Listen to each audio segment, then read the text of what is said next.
ಮತಗಳ ಪಟ್ಟಿಯಲ್ಲಿ ಏನು ವ್ಯತ್ಯಾಸಗಳಿರೋದನ್ನು ಅವರು ಹೈಲೈಟ್ ಮಾಡಿದ್ದಾರೆ. ಯಾಕಂದರೆ ಇಷ್ಟು ದಿನ ಏನೇನು ನಡೆದಿದೆಯೋ ಎಲ್ಲ ಸತ್ಯಾಸತ್ಯತೆಯನ್ನು ತೋರಿಸ್ಕೊಟ್ಟಿದ್ದಾರೆ. ಯಾಕಂದರೆ ಒಂದೇ ಮನುಷ್ಯನ ಹೆಸರು ಹಲವಾರು ಕಡೆ ರಿಪೀಟ್ ಆಗ್ತಾ ಇರೋದು ಭಾಳ ಒಂಥರ ದೇಶಕ್ಕೆ ಒಳ್ಳೆಯದಲ್ಲ, ಡೆಮೋಕ್ರಸಿಗೆ ಒಳ್ಳೆಯದಲ್ಲ. ಆದರೆ ಇದಕ್ಕೆಲ್ಲ ಕುಮ್ಮಕ್ಕು BJP ಸರ್ಕಾರನೇ. ಯಾಕಂದರೆ ನೇರವಾಗಿ ಇದು ಎಲೆಕ್ಷನ್ ಕಮಿಷನ್ ಅವ್ರ ಕೈಯಲ್ಲೇ ಇರೋದು. ಅವ್ರೇನು ಎಲೆಕ್ಷನ್ ಕಮಿಷನನ್ನು ಕಂಟ್ರೋಲ್ ಮಾಡಿ ಅವ್ರಿಗೆ ಎಷ್ಟು ಬೇಕೋ ಅಷ್ಟು ಬೋಗಸ್ ವೋಟ್ ಮಾಡಿಕೊಂಡು ಎಲೆಕ್ಷನ್ ವೋಟರ್ ಐ ಡಿ ಸಹ ಮಾಡಿ ಅದನ್ನೆಲ್ಲ BJPಗೋಸ್ಕರನೇ ಅವರೆಲ್ಲ ಮಾಡಿಟ್ಟಿದ್ದಾರೆ. ನಾವೇನಾದರೂ ಕೇಳೋಕ್ಕೆ ಹೋದರೆ ಎಲ್ಲ ಕರೆಕ್ಟಾಗಿದೆ ಅಂತ ಹೇಳ್ತಾರೆ. ಆದರೆ ಇವತ್ತು ರಾಹುಲ್ ಗಾಂಧಿ ಅವರು ಬಂದು ಇದನ್ನು ಹೈಲೈಟ್ ಮಾಡಿದಾಗ ಇದು ಪ್ರತಿ ಒಂದು ಜನಗಳಿಗೆ ಅವೇರ್ನೆಸ್ ಗೊತ್ತಾಯಿತು. ಯಾಕಂದರೆ ಈ ಥರ ಮತದಾನ ಆಗಿದೆ, ಇದು ಮತಗಳನ್ನು ಕಳ್ತನ ಮಾಡಿ ಒಬ್ಬೊಬ್ಬರು ಒಂದೊಂದು 10-20 ವೋಟ್ ಮಾಡುವಂಥ ಒಂದು ಏನು ಷಡ್ಯಂತ್ರ ಮಾಡ್ಕೊಂಡಿದ್ದಾರೋ ಅದನ್ನೆಲ್ಲ ಇವತ್ತು ನೋಡ್ತಾ ಇದ್ದರೆ ಭಾಳ ದೇಶಕ್ಕೆ ಒಂಥರ ಮಾರಕವಾಗಿದೆ ಇದು.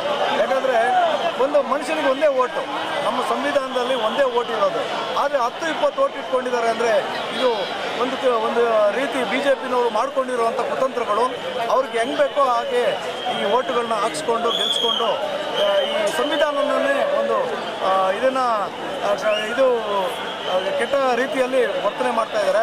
ಹಾಗಾಗಿ ನಮ್ಮ ಲೀಡರ್ ಆದಂಥ ರಾಹುಲ್ ಗಾಂಧಿ ಅವರು ಇವತ್ತು ಬಂದು ಇದನ್ನು ಪ್ರತಿಭಟನೆ ಮಾಡಿ ಒಂದು ದೊಡ್ಡ ಬೃಹತ್ ಪ್ರತಿಭಟನೆ ಬೆಂಗಳೂರಿನಲ್ಲಿ ಆಗ್ತಾ ಇರೋದು. ಅದು ನಮ್ಮ ಇದು ಬೆಂಗಳೂರಿನಲ್ಲಿ ಆಗ್ತಾ ಇರೋದು ಭಾಳ ಅಷ್ಟು ಎಫೆಕ್ಟ್ ಆಗುತ್ತೆ. ಇದು ಜನಗಳು ನೋಡಿ ಇದನ್ನು. ನಮ್ಮದು BTM ಕಾನ್ಸ್ಟಿಟ್ಯೂನ್ಸಿ ಕೋರಮಂಗಲ ಬ್ಲಾಕ್ ಸಾಹೇಬ್ರ ಸರ್. ನಾವು 4,000 ರಿಂದ 5,000 ಜನ ಸೇರಿದ್ದೀವಿ ಸರ್. Okay sir. BTM ವಿಧಾನಸಭಾ ಕ್ಷೇತ್ರದ ಕಾಂಗ್ರೆಸ್ ವಕ್ತಾರರಾಗಿ ಒಂದು ಕಾರ್ಯಕ್ರಮ ಮಾಡಿದ್ದೀನಿ. ಇದು ರಾಹುಲ್ ಗಾಂಧಿಯವರ ಒಂದು ಬೃಹತ್ ಪ್ರತಿಭಟನೆ. ಕಾರಣ ಕೇಂದ್ರ ಸರ್ಕಾರದಲ್ಲಿ ಆಗಿರುವಂಥ ಕಳ್ಳ ಮತದಾನದ ಅವ್ಯವಹಾರನ ಕಂಡುಹಿಡಿದಂಥ ರಾಹುಲ್ ಗಾಂಧಿಯವರು ಮುಂದೆ ನಮ್ಮ ದೇಶಕ್ಕೆ ತುಂಬ ಮಾರಕವಾಗಿದೆ.